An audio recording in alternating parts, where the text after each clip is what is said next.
where's the batteries? And I would just cover up the solar panel and it would stop. It's like, oh, what's that? And then I uncovered it and they're like, oh man, they're like, that's cool. Is that solar? I'm like, yeah, that's solar at work right there. I mean, you could hook this up to your house and stuff, and you got free energy now.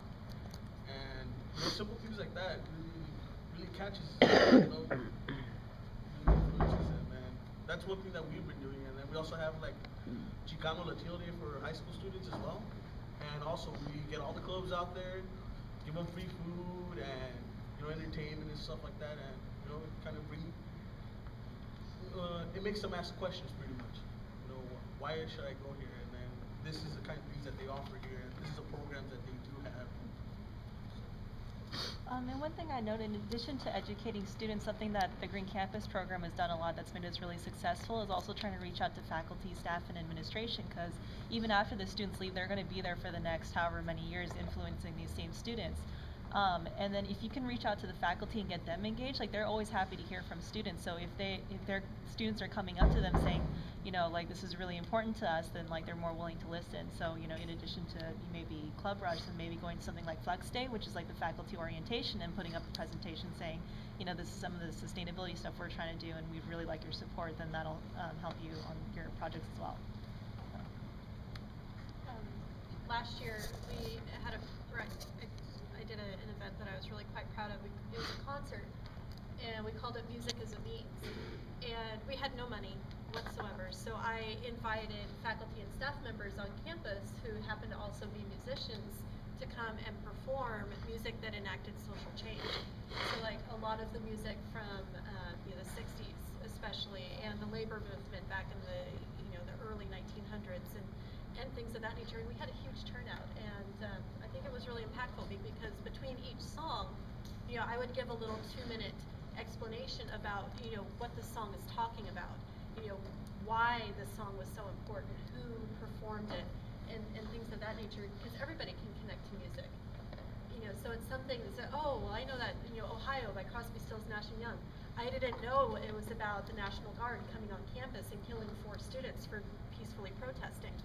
So things like that kind of open people's eyes and ears, to things that they may have heard, over and over again, but just never really stopped and listened to the lyrics. And something that we're hoping to continue again this year, and we're fortunate enough to have a lot of very socially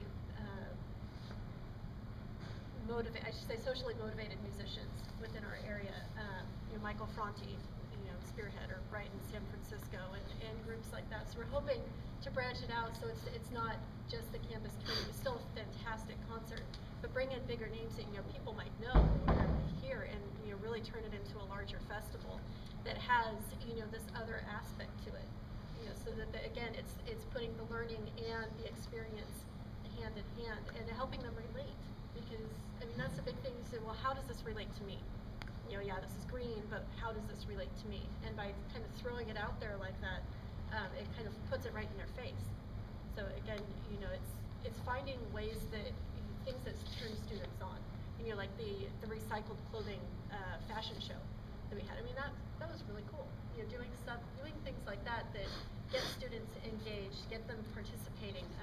As someone else had mentioned, bringing in the art club or the art, bringing in the different departments on campus to take on an aspect of a project, so that students really have ownership in it. Because once they have ownership in something, they start to care.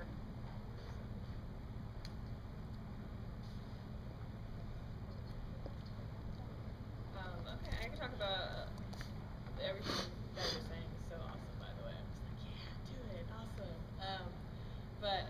Okay, so I can talk a little bit about high school students in general. If any of you in particular are interested in engaging high school students in environmental issues, or maybe engaging, I guess the idea was engaging high school youth young and getting them involved in leadership at a young age, and then when they come out of community college, they're like ready to do whatever. So one thing that I've been doing just almost as a volunteer and like barely getting paid for it is I've gone down to a local middle school, and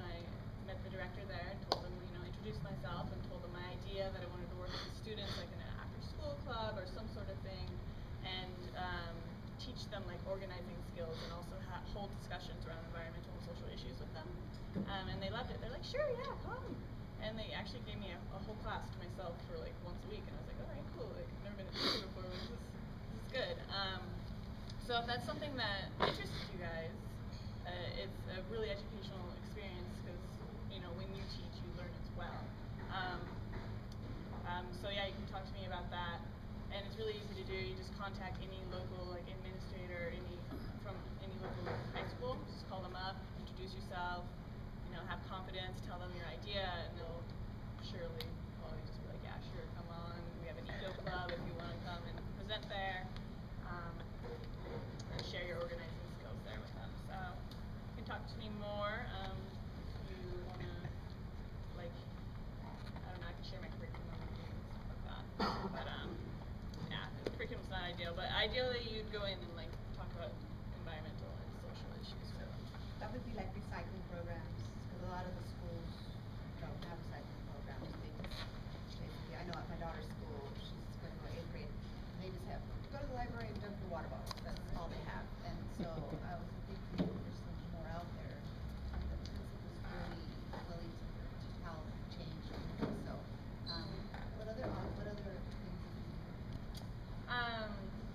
So at their school they had a sustainability committee. So this was a pretty like progressive, like liberal hippie school, to be honest. So like everything there was pretty much already done. But they had a sustainability committee administration, and they had grants available there to give to students for like Nice. sustainability projects. Yeah, That's cool. really cool.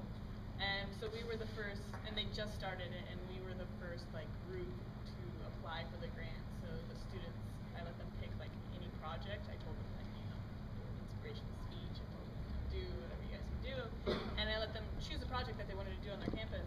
And they chose to have waterless toilets, or not waterless toilets, but dual flush toilets. Wow, that's expensive. I was expecting them to do something like simple, but I was like, okay, well, we'll apply for it and see what we get. But we got it, so we got to put in dual flush toilets on Excellent. our campus. Nice.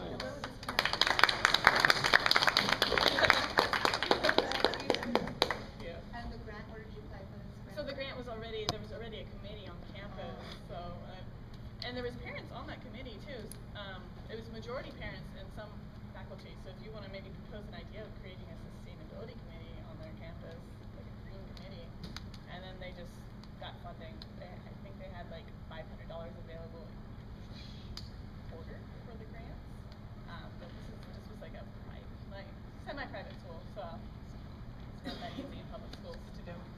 So you met once a week for an hour, or how, and then you taught them a lesson, or? I met with them, so I met with them once a week, just for an hour, and yeah, we usually we do lessons, so we play games. We played a lot of like improv games and stuff with them that were like leadership building games, which I got from a class that I took at college, while in college, and I have the whole curriculum for that if you guys are interested in that too. It's just like they're really fun and engaging games and like lessons on leadership. Did they have an eco club already on campus? Yeah, they did. They already had a eco club too. It's called the Green Team. These students were separate from it, but yeah, it's just plugging resources.